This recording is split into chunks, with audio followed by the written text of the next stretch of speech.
So secretary practice is a subject. Secretary practices like the company secretary has to practice and guide the company as far as the capital formation is concerned. And in this, we have third chapter, that is issue of shares. So company wants to raise capital, and for that, company has got an option to collect capital by way of shares. And by issuing shares, company raises capital for their projects and for the projects.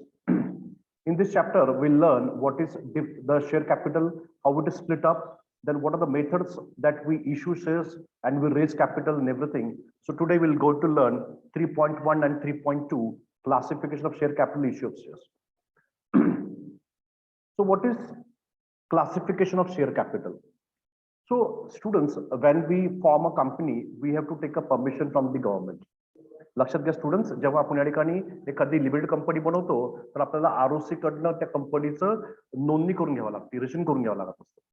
And then when you form a company, you have to submit an application to the government for the approval. And when you form a company, you have to inform what is the amount of capital with which you want to start the company. What is the total capital that you would like to raise for the project? ज्या कंपनीला या ठिकाणी स्थापन करायचे, register करायचे आहे, त्या कंपनीने गव्हर्नमेंटला या ठिकाणी प्रोजेक्ट सादर करायचा आहे की त्या कंपनीला टोटल किती कॅपिटलची आवश्यकता किंवा किती कॅपिटल ही कंपनी सुरू होईल. आणि मग ते सगळे डॉक्युमेंट्स गव्हर्नमेंट व्हेरीफाय केल्यानंतर कंपनीचं रजिस्ट्रेशन कंप्लीट होतं. म्हणजेच या ठिकाणी गव्हर्नमेंटनी ह्या कंपनीला एक अधिकार दिलेला आहे शेअर कॅपिटल उभं करण्याचं. So authorized capital is that capital or registered capital with which a company gets registered. So in the example that we have on the screen, it is 10 lakhs is the authorized capital. Means what? You are authorized to raise capital up to 10 lakh rupees. तुम्हाला 10 लाखापर्यंत परत गव्हर्नमेंटची permission घ्यायची गरज नाहीये. तुम्ही 10 लाखाचं तुम्हाला या ठिकाणी परमिशन मिळालेली आहे, ऑथॉरिटी मिळालेली आहे की तुम्ही कॅपिटल उभं करू शकता. So your first is authorized capital, the capital with which a company is registered. And in this example, what we see is 1 लाखाचे shares, total 1 lakh shares, 10 रुपयाचे एक शेअर, त्याप्रमाणे या कंपनीचं टोटल 10 lakhs हे authorized capital आहे. Are you there with me, students? Students, are you there? Hello? Yes, sir. Okay, so authorized capital is that capital where the company is authorized to raise capital. कंपनीला permission आहे ह्या example मध्ये 10 लाखापर्यंत capital उभं करण्याचं. In out of that 10 lakhs, now the company doesn't want 10 lakhs immediately. या समोरचे example यामध्ये त्या कंपनीला 10 लाख रुपये लगेच पूर्णची गरज नाहीये. सध्या ह्यांना 4 लाख रुपयेचं कॅपिटलची गरज आहे सध्या.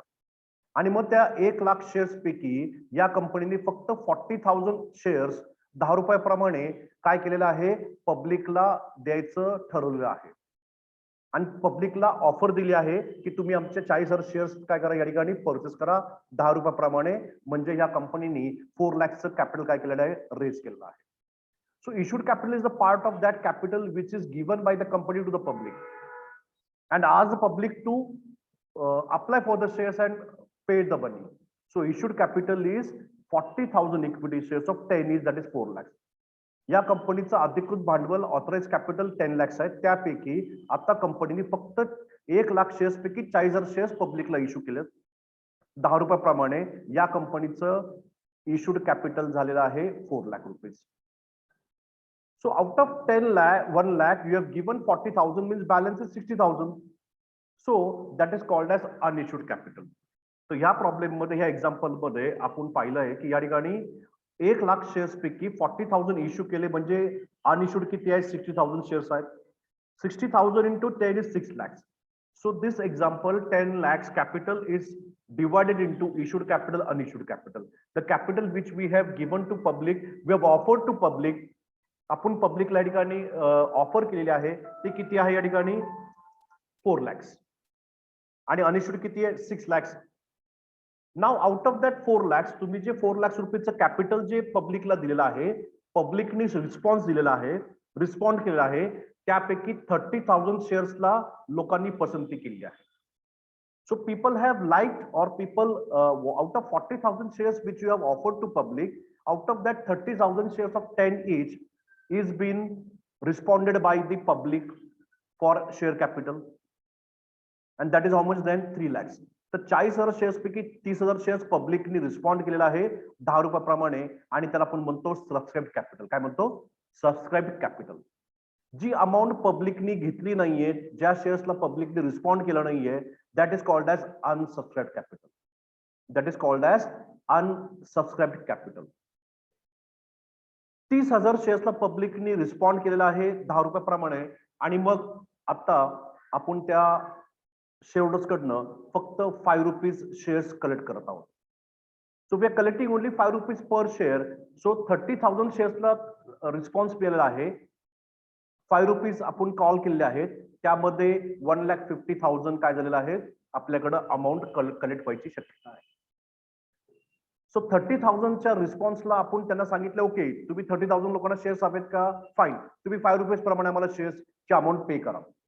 सो 30,000 इंटू 5 प्रमाणे 1,50,000 आपण कॉल केलंय, सांगितलंय शेअरहोल्डर्सला की पैसे जमा करा म्हणून. म्हणजेच अनपेड किती आहे मग, 5 + 4 is how much, 9 rupees, and plus reserve capital किती, 1 रुपीज.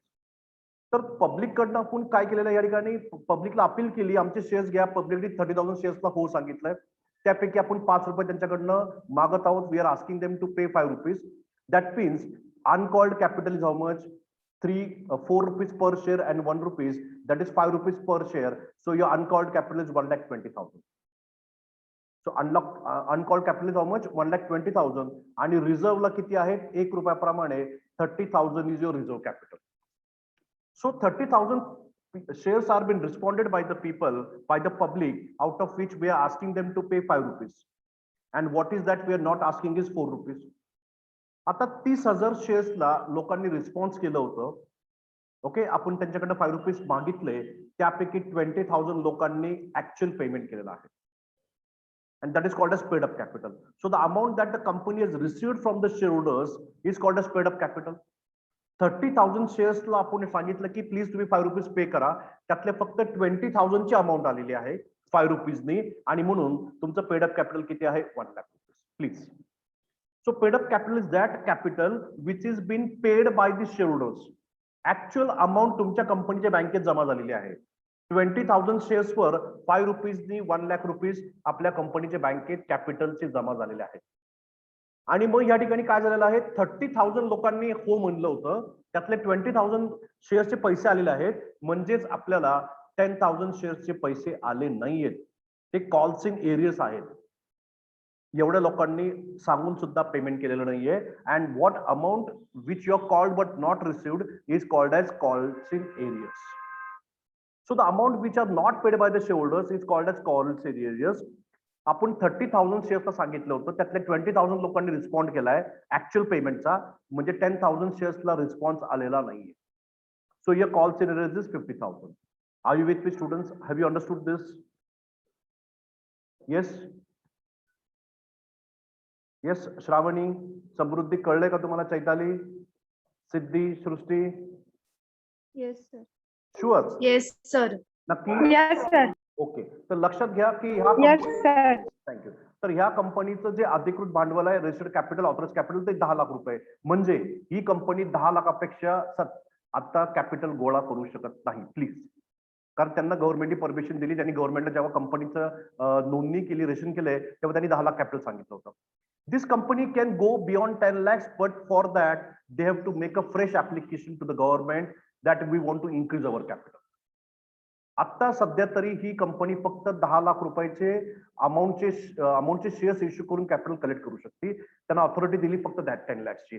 जर त्यांना कॅपिटल वाढवून हवं असेल, they have to follow the procedure, they have to apply to the government and get their capital raised. This is why it is called as authorized capital. So company is authorized, has the authority to collect money up to 10 lakh rupees as capital, equity capital from public.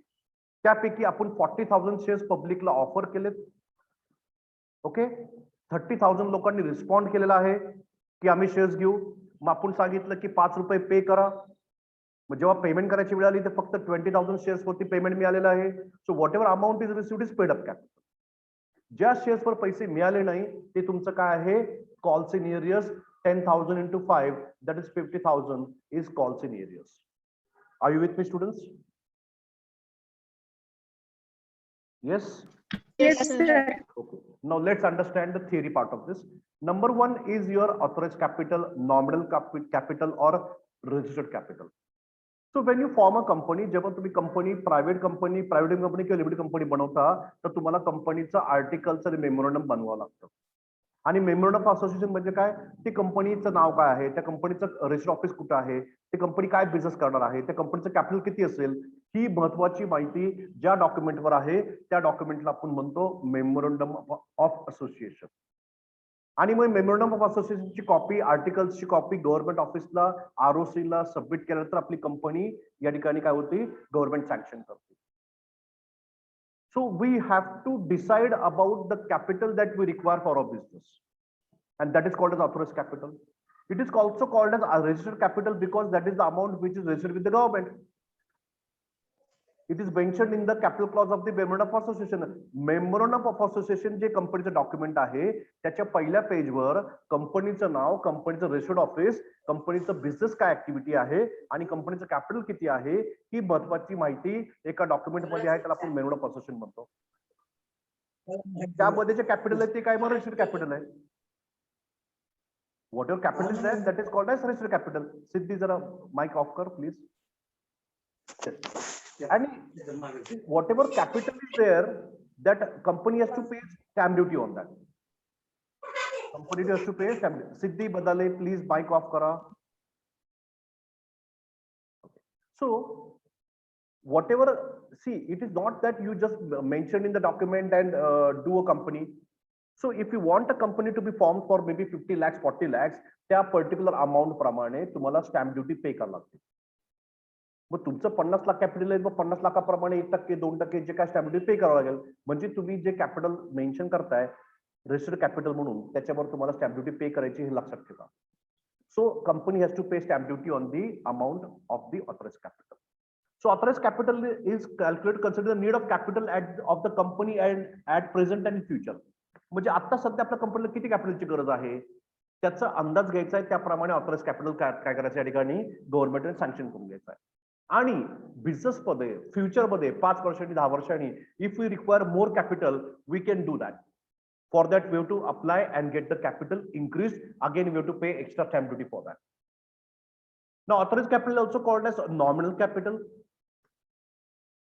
It never issues entire authorised capital. कुठलीही company सुरुवातीलाच सगळं authorised capital issue करत नाही. Whatever is required by the company, phase wise they issue the capital. Now let me give an example. एक नवीन company आहे आणि मग सुरुवातीला त्या कंपनीमध्ये पहिल्या 3, 4, 6 महिन्यामध्ये ते कंपनीची जमीन लेवल करायची आहे, त्याच्यावर बांधकाम करायचं आहे आणि 6 महिन्यानंतर कंपनीला प्लांट अँड मशीन परचेस करायचं आहे. So phase wise we will आज द कॅपिटल. फेज वाईज आपण कॅपिटल इश्यू करणार आहे. पहिलं कॅपिटल यासाठी की आपल्याला त्या बिल्डिंग बांधायची, फॅक्टरी बांधायची आहे. मग 1 वर्षाने आपला प्लांट अँड मशीन साठी पैसे लागणार आहे म्हणून 1 वर्षाने आपण काय केलं, कॅपिटल पुन्हा इश्यू केलेला आहे. So we don't issue the authorised capital entirely at one go. As and when required we issue shares. तर वरच्या एक्झाम्पल मध्ये आपण पाहिलंय 1 लाख शेअर्स पैकी 40,000 आपण काय केले, इश्यू केले होते step by step. So this is called as authorised capital not issued at one time. Example, M Limited company has authorized capital of 10 lakh rupees, which is of 1 lakh shares of 10 each. 1 लाखाचे shares 10 रुपयाप्रमाणे तुमचं capital होते 10 lakh rupees. A company can increase its authorized capital by altering its memorandum of association. तुम्हाला सांगितलंय जर 10 लाखापेक्षा जास्त capital हवं असेल कंपनीला तर ते तुम्ही करू शकता. गव्हर्नमेंटला अप्लाय करायचं आहे, त्याची स्टॅम्प ड्युटी पे करायची आहे and you can increase from 10 lakhs to 20 lakhs or 40 lakhs. Depends upon your requirement. And same time you can reduce your capital also, both the ways. Now what is your issued capital and unissued capital? In the example what we have seen is that out of 1 lakh shares the company had issued only 40,000 equity shares. Company काय केलं, फक्त 40,000 shares issue केले and that is called as issued shares. जे shares आतापर्यंत पब्लिकला आपण offer केले नाहीये ते अनइश्यूड कॅपिटल आहे. आणि या एक्झाम्पल मध्ये 60,000 इक्विटीज ऑफ 10 each आपण इश्यू अजून केले नाहीयेत, आपण ठेवलेले आहेत, जेव्हा लागेल तेव्हा इश्यू करायचे आहे. So the amount of capital that now you are giving to the public is called as issued capital. The amount which you are not yet offered to the public is unissued capital that we will issue in the future as and when we require additional funds for the project. आपल्या प्रोजेक्टसाठी जेव्हा केव्हा या ठिकाणी अजून भांडवल लागेल तेव्हा आपण काय करणार आहे, हे 60,000 शेअर्स 10 रुपयांनी इश्यू करणार आहे. आता सध्या आपल्याला पूर्ण कॅपिटलची गरज नाही लागत आहे. आपण फक्त 40,000 10 रुपीचे शेअर्स काय केलेले आहेत, बाहेर काढलेत लोकांना देण्यासाठी. पब्लिकला अपील केलेली आहे की आम्हाला आता 4 लाखचं कॅपिटल. सर एक डाऊट आहे मला. Yes please. ते अनइश्यूड जे कॅपिटल आहे ते जर आपण इश्यूच नाही केलं कधीच, म्हणजे जेवढं त्याचा टाइम पिरियड आहे त्याच्या. पण तुम्ही त्याची स्टॅम्प ड्युटी भरली ना, मग तुम्हाला लक्षात घ्या स्टॅम्प ड्युटी भरायची आहे. मग ते तुम्ही इश्यूड करा किंवा अनइश्यूड करा. मग तुम्हाला स्टॅम्प ड्युटी कमी भरसेल तर तुम्ही त्याप्रमाणे प्लॅनिंग करा ना. परफेक्ट. गेट माय पॉइंट. ओके. Yes sir. या फाईन. सी तुम्ही किती अनइश्यूड ठेवता तो वेगळी गोष्ट आहे, तुम्ही ठेवू शकता, पण मग तुम्ही स्टॅम्प ड्युटी कशाला भरता विनाकारण, ते कशाला कॉस्ट आता इन्कर करताय, हो की नाही. Okay. Then we have subscribe capital. जे शेअर्स आपण पब्लिकला इश्यू केलेत, ऑफर केलेत, तर पब्लिक काय करणार आहे, त्याला हो म्हणणार आहे, होय आम्हाला कॅपिटल पाहिजे. आता आपल्या हे एक्झाम्पल मध्ये, इन दिस एक्झाम्पल आपण 40,000 शेअर्स पब्लिकला दिले होते आणि आपल्याला रिस्पॉन्स थोडा चांगला मिळालेला नाहीये. आपल्याला फक्त 30,000 शेअर्सला लोकांनी रिस्पॉन्स केलेला आहे. सो सबस्क्राइब कॅपिटल ते कॅपिटल आहे ज्याला रिस्पॉन्ड मिळालेला आहे. कुणाकडनं, इन्व्हेस्टर्स कडनं. So investor says okay yes M company you say 40,000 but individually वेगवेगळे शेअर्स होल्डर्सनी काय ठिकाणी काय केलं, रिस्पॉन्स केलाय, त्याची टोटल केली आणि आपल्याला कळलं की फक्त 30,000 शेअर साठी पब्लिक कडनं रिस्पॉन्स आलेला आहे. So that is called as subscribe capital. आता 40,000 बद्दल 30,000 पब्लिकनी होकार दिलाय, दॅट इज सबस्क्राइब कॅपिटल. ज्या अमाऊंटला पब्लिकने रिस्पॉन्ड नाही केलंय that is called as unsubscribe capital.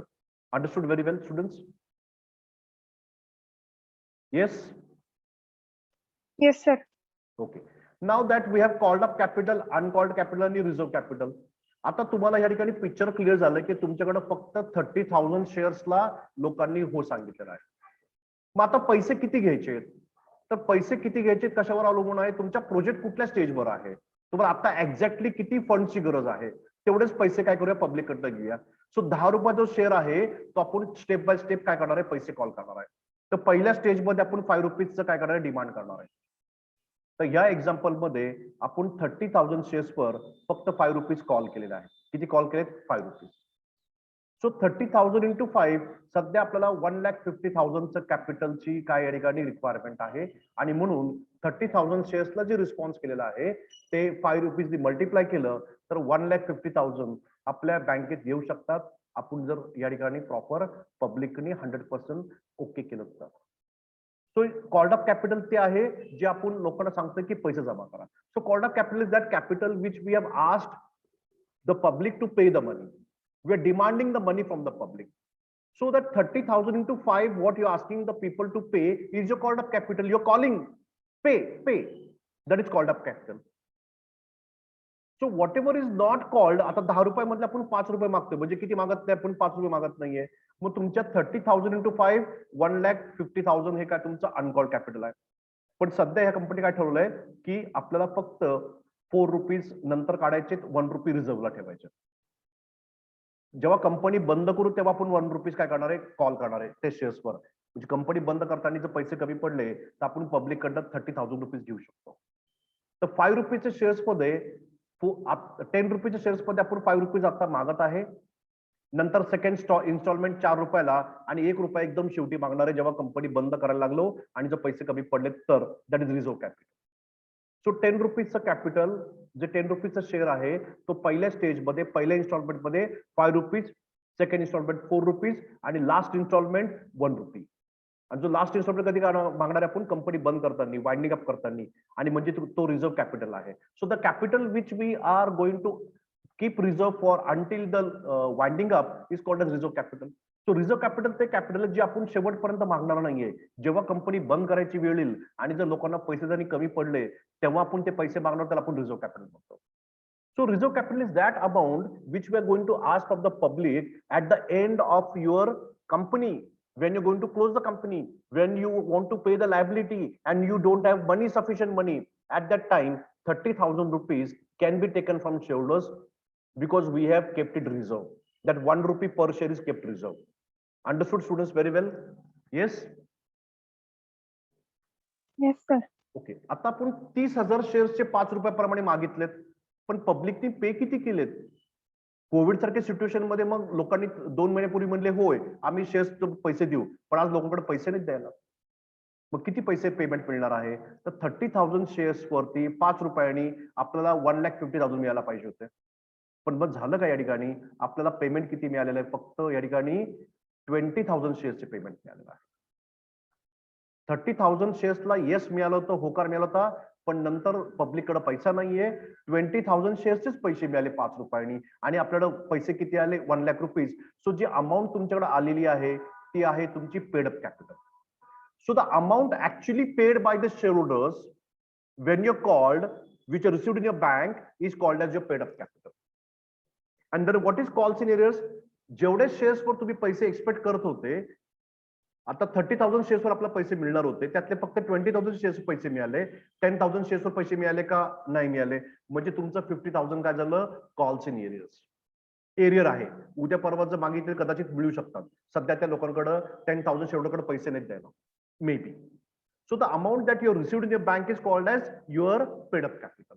G amount लोकांनी पे केली नाहीये शेअर्स वर, शेअरहोल्डरनी, इन्व्हेस्टरनी, that amount is your calls in areas. Understood, students? Yes or no? Students, are you there with me? Yes, sir. Yes, sir. Yes, sir. So 3.1 was about your capital, types of capital. पहिला आहे authorise capital, नंतर आहे issued capital, नंतर आहे subscribe capital, नंतर आहे called up capital, नंतर आहे पेड अप कॅपिटल आणि मग uncalled capital. So if you see this chart very well, so what is there? First is authorise capital, ज्याने आपण कंपनी काय करतो ठिकाणी नोंद करतो. त्यातले आता आपण पब्लिकला 40,000 शेअर्स इश्यू केलेत, आम्हाला 4 लाखची गरज आहे. त्यातले 30,000 लोक म्हणले की आम्ही ठीक आहे 30,000 शेअर्स आम्हाला हवेत तुमच्या कंपनीचे, आम्हाला इंटरेस्ट आहे, आम्ही घेऊ तुमचे शेअर्स. मग आपण म्हणलं की ठीक आहे, मग 5-5 रुपयाप्रमाणे जमा करा. मग आता पब्लिकने ऍक्च्युअली काय केलं? फक्त 20,000 रुपीज 20,000 शेअर्सवरच पैसे जमा केलेत. बाकीचे 10,000 शेअर्स पैसे जमा केले नाहीये आणि म्हणून ते काय? कॉल्स इन एरियर्स आहे. Understood, students? So this was your Yes, sir. 3.1. What is different types of capital? Now we'll talk about issue of shares. Now ह्या शेअर्स जेव्हा आपण इश्यू करतो तर कोणत्या प्रकारचे शेअर्स आहेत, कुणाकुणाला आपण ऑफर करतो? That is your method of issue of shares. So 3.2 is issue of shares. A company may need capital to start a new project or to expand or diversify its existing business or to repay its old debts. तर कंपनीला भांडवलाची गरज का लागते, कधी लागते? जर त्यांना नवीन एखादा प्रोजेक्ट करायचा असेल तर, किंवा त्यांना बिझनेस एक्सपांड करायचा आहे, वाढवायचा आहे, किंवा डायव्हर्सिफाय म्हणजे नवीन बिझनेस मध्ये उतरायचा आहे. एक्झाम्पल, महिंद्रा कंपनी फक्त ट्रॅक्टर बनवतीये, कार बनवत आहे, जीप बनवत आहे, फाईन. आणि आता हळूहळू त्यांनी काय बनवलं आहे या ठिकाणी? एसयूव्ही बनवायला लागल्यात. पण या ठिकाणी जर महिंद्रा कंपनी विमान बनवणार असेल म्हणजे काय केलं? पूर्ण डायव्हर्सिफाय केलेलं आहे. अदरवाईज महिंद्रा कंपनी या ठिकाणी शॉपिंग मॉल्स मध्ये इंटरेस्ट आलेला आहे, तर आपण डायव्हर्सिफिकेशन म्हणू शकतो. सो कंपनीला भांडवल कधी लागतं? When a company needs, when they want to start a new project, when they want to expand the business, they want to open many branches, or they want to start a new product line, is called as diversification. आणि एवढंच नाही तर कंपनीला जुने liability पे करण्यासाठी सुद्धा पैसे लागतात. So for this 4 reasons we need capital: new project, expansion, diversification, or payment of old liabilities. For this reason, what is that we can do? तर ह्या कॅपिटलची गरज कशी भागवायची आहे? How are you going to satisfy the need of this capital? By taking loans. कर्ज घ्या किंवा shares issue करा किंवा डिबेंचर्स द्या पब्लिकला किंवा बॉन्ड्स इश्यू करा आणि तुमची कॅपिटलची जी रिक्वायरमेंट आहे ती फुलफिल करा. So company can fulfil the capital requirement by taking loans or issuing shares or debentures or bonds to the investors and collect money from that for your capital need or for your capital purposes. Now that first point is loans. Forget that, we have to focus on issuing of shares. मग कंपनीकडे किती पर्याय आहेत shares issue करण्याचे? So company has got 2 options to issue shares. 2 प्रकारचे shares company issue करू शकते. ते पहिलं म्हणजे प्रिफरन्स शेअर्स आणि दुसरं म्हणजे कोणते शेअर्स? इक्विटी किंवा ordinary shares. So company has got 2 shares to offer to public to raise capital for new project, for expansion or diversification. And the first type of share is preference shares, or second is called as equity shares or ordinary shares. या दोन्ही shares या ठिकाणी quality वेगवेगळी आहे आणि म्हणून हे 2 वेगळे शेअर्स आहेत. पहिला आहे प्रिफरन्स शेअर्स, दुसरा आहे इक्विटी शेअर्स. आता 3.3 मध्ये की शेअर्स कशा कशा पद्धतीने कोणाकोणाला देऊन आपण कॅपिटल उभं करू शकतो. Methods of issue of shares. सगळ्यात पहिलं पब्लिक ऑफर. पब्लिक ऑफर म्हणजे काय की मार्केटमध्ये तुम्ही कोणालाही स्पेसिफिकली असं ओळखत नाहीये. पूर्ण भारतातील 130 कोटी जनतेला तुम्ही या ठिकाणी काय केलेलं आहे? अपील केलंय की आम्हाला शेअर्स द्यायचे आहेत, तुम्हाला घ्यायचे असेल तर प्लीज तुम्ही अप्लाय करा, आम्ही तुम्हाला शेअर्स देऊ. So first is public offer. पब्लिकला तुम्ही ऑफर करताय की आमच्या कंपनीच्या कॅपिटलमध्ये तुम्ही सहभागी व्हा. That is your first option, first method of issue of shares. B option आहे की ऑलरेडी तुमचे शेअरहोल्डर आहेत, त्यांना तुम्ही सांगायचं की तुम्ही ऑलरेडी 100 शेअर्स घेतलेत, तुम्हाला अजून 100 शेअर्स हवे आहेत का, प्लीज घेऊन टाका. सो या ठिकाणी मेथड ऑफ इश्यू शेअर्स मध्ये सर्वप्रथम तुम्ही नवीन पब्लिकला शेअर्स ऑफर करताय. सेकंड, तुमच्या ऑलरेडी कंपनीचे शेअरहोल्डर आहेत त्यांना तुम्ही सांगताय की आम्हाला अजून कॅपिटलची गरज आहे, तुम्हाला शेअर्स हवे असेल तर प्लीज अप्लाय करा, आम्ही तुम्हाला इश्यू करू. ए मध्ये तुमची नवीन कंपनी आहे, तुमचे जुने शेअरहोल्डर नाहीयेत. बी मध्ये तुमच्या ऑलरेडी शेअर्स पब्लिककडे आहेत, तुम्ही अजून त्यांना शेअर्स ऑफर करताय ऍडिशनल एक्झिस्टिंग. किंवा सी ऑप्शन, तुमचे जे कंपनीचे एम्प्लॉई आहेत त्यांना तुम्ही काय करता या ठिकाणी कंपनीमध्ये शेअरहोल्डरचं ऑफर करत आहात. So company can offer shares to the employees and ask them to buy shares or adjust with the salary amount for the share capital. Very good. तर या ठिकाणी कंपनीकडे सध्या आपण तरी 3 पर्याय पाहिलेत. पहिले म्हणजे पब्लिकला शेअर्स द्या. दुसरा पर्याय ऑलरेडी जे शेअरहोल्डर आहेत त्यांना ऑफर करा की अजून शेअर्स घ्या. तिसरा पर्याय तुमच्या कंपनीच्या जे एम्प्लॉईज आहेत त्यांना तुम्ही शेअर्स ऑफर करा, त्यांना शेअर्स इश्यू करा, त्यांना शेअर्स देऊन त्याच्याकडनं पैसे कलेक्ट करा, कॅपिटल गोळा करा. हा थर्ड ऑप्शन. आणि शेवटचा आहे प्रायव्हेट प्लेसमेंट. आता प्रायव्हेट प्लेसमेंट म्हणजे काय? तर प्रायव्हेट प्लेसमेंट म्हणजे की तुम्ही ओपन पब्लिकला शेअर्स देत नाहीये, तुम्ही आहे त्या शेअरहोल्डर देत नाहीये, तुमच्या एम्प्लॉय देत नाहीये, तुमच्या ओळखीचं एक छोटी लॉबी आहे, एक 50-60 लोकांचा ग्रुप आहे, तुम्ही त्यांना गपचूपपणे ऑफर करताय की आमच्या कंपनीचे शेअर्स घ्या. पहिलं ऑफर पब्लिकला, दुसरा ऑफर आहे त्या शेअरहोल्डरला, तिसरं तुम्ही तुमच्या एम्प्लॉईजला सांगताय आणि चौथं तुम्ही गपचूपपणे प्रायव्हेटली एखाद्या ग्रुपला पर्सनली टार्गेट करताय, अप्रोच करताय की आमचे शेअर्स घ्या म्हणून. Students, are you there with me? Are you able to understand what I am teaching you? Yes or no? Yes, sir.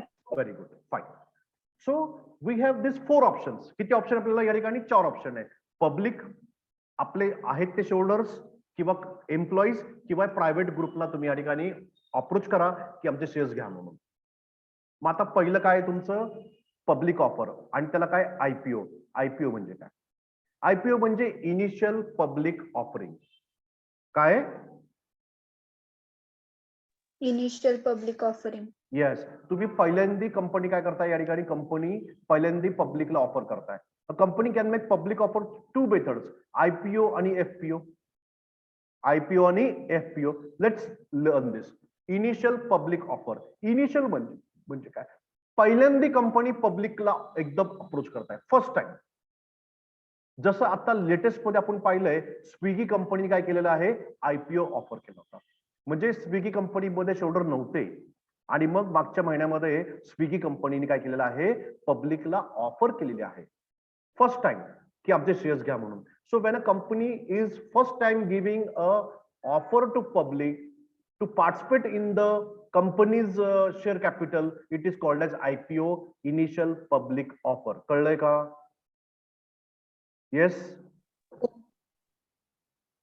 Yes, sir. Very good. So initial public offer, what is it? It is offer refers to the process of offering shares to the public for the first time. तुम्ही पहिल्यांदा पब्लिकला offer करताय ती IPO आहे. A new company or an existing company which has raised its capital earlier from promoters or other investors may offer its shares to the public when it needs fresh funds. तुमची already company आहे, business सुरू आहे छोट्या कॅपिटलनी, त्यासाठी 4-5 लोकांनी contribute केलंय, ते promoter आहेत आणि आज तुम्हाला असं वाटतं की हा बिझनेस मोठा केला पाहिजे, त्यासाठी तुम्हाला ऍडिशनल कॅपिटलची गरज आहे आणि म्हणून तुम्ही काय केलेलं आहे, आता तुमच्या घरातले जे छोटे मोठे 10-12 जे काही प्रमोटर्स आहेत त्यांच्या पलीकडे बाहेर जाऊन पब्लिक मध्ये या ठिकाणी तुम्ही काय करताय, आमंत्रण देत आहात. You are inviting people first time, that is IPO. So the first time the company offers its shares to the public is called as initial public offer. Before IPO, a company is not a listed company. आणि मग IPO च्या अगोदर ही company listed company नाही म्हणजे काय, या कंपनीचे shares कुठल्याही स्टॉक एक्सचेंजला खरेदी विक्रीसाठी उपलब्ध नाहीये. सो IPO करण्या अगोदर तुमची जी छोटी मोठी कंपनी ऑलरेडी आहे, त्याचा व्यवसाय चालू आहे, तुम्हाला एक्सपान्शन आता करायचं आहे, अशा कंपनीचे शेअर्स कुठल्याही स्टॉक एक्सचेंजला तिथे खरेदी विक्रीला उपलब्ध नाहीये प्लीज. कारण हे शेअर्स कुणाकडे आहेत, त्या प्रमोटर्सकडे आहेत आणि प्रमोटर्सला आत्ताच आपलं स्वतःचं जे काही कॉन्ट्रीब्युशन आहे ते डायल्यूट करायचं नाहीये please. So before IPO company is not listed on any stock exchange. पण एकदा तुमचा IPO झाला की तुम्हाला कंपल्सरी एखाद्या स्टॉक एक्सचेंजला जे तुम्ही शेअर्स पब्लिकला इश्यू केलेत त्याची नोंद करावी लागते, जेणेकरून त्या लोकांना शेअर्स खरेदी विक्री करता यावी म्हणून. So when the people are buying shares, they also want money in emergency, and when they want money in emergency, they should be able to sell the shares very easily. For that, the company has to list the shares on a stock exchange. आणि open मार्केटमध्ये त्या इन्व्हेस्टरला shares खरेदी विक्री करता यावी म्हणून त्या company ज्यांनी IPO केलेला आहे त्यांनी IPO केल्यानंतर immediately Bombay stock exchange, Pune stock exchange, national stock exchange अशा एखाद्या स्टॉक एक्सचेंजवर कंपल्सरी ते शेअर्स लिस्ट करावे लागतात. म्हणजे त्या स्टॉक एक्सचेंजच्या माध्यमातून ज्यांना कोणाला शेअर्स विकून पैशाची गरज असेल त्यांना ते त्यांची गरज भागवू शकते. कळलंय का students? Yes or no? So this was your first IPO. आता काय माहितीये का, फर्दर पब्लिक ऑफर FPO. म्हणजे फर्दर म्हणजे परत पहिल्यांदा दिले ना, आता सेकंड टाइम तुम्ही देताय. म्हणजे एकदा ऑलरेडी तुम्ही पब्लिकला ऑफर करून झाल्यानंतर ती सेकंड टाइम तुम्ही ऑफर करताय, ती आहे फर्दर पब्लिक ऑफर किंवा follow public offer FPO. When a company issues shares to the public after an IPO, it is called as FPO. Thus, every issue of shares listed by the company after IPO is called as FPO. आणि मग FPO काय होतं या ठिकाणी, तुमचं सबस्टॅन्स कॅपिटलला वाढ होत आहे. सो पहिल्यांदा शेअर्स इश्यू करताय initial public offer, second time करताय FPO further public offer. Understood students? Yes or no students? Sir म्हणजे मला एक पॉइंट नाही कळला. जर इनिशियल पब्लिक ऑफर केलं तर त्यावेळेस त्याची डिमांड म्हणजे समजा दुसऱ्यास वाढली तर मग फर्दर पब्लिक ऑफर करणार ना? तसं नाहीये. कंपनीला जर पहिल्या डिमांड मध्ये त्यांचं काम झालंय, त्यांना आता जास्ती कॅपिटलची गरज आहे, त्यांना बिझनेस एक्सपांड करायचा आहे, वाढवायचा आहे आणि म्हणून ते परत शेअर्स इश्यू करणार सेकंड टाइम, सेकंड लॉट मध्ये. म्हणजे पहिले बिझनेसच्या पॉइंट ऑफ व्ह्यू. येस. आता सध्या काय माहितीये का, हे एक्झाम्पल मध्ये आपण जर पाहिलं, सपोज या ठिकाणी बघा की इथे काय केलेलं आहे एक्झाम्पल मध्ये, सी तर इथे आपण किती कॅपिटल आपल्या ठिकाणी 10 लाख, त्यातले किती इश्यू केलेस तू? 40,000. हा तुझा काय माहितीये का, हा IPO आहे आणि हे झाल्यानंतर मग तू करशील तर हे काय, मग 60,000 काय तुझं FPO. आता कळलं का?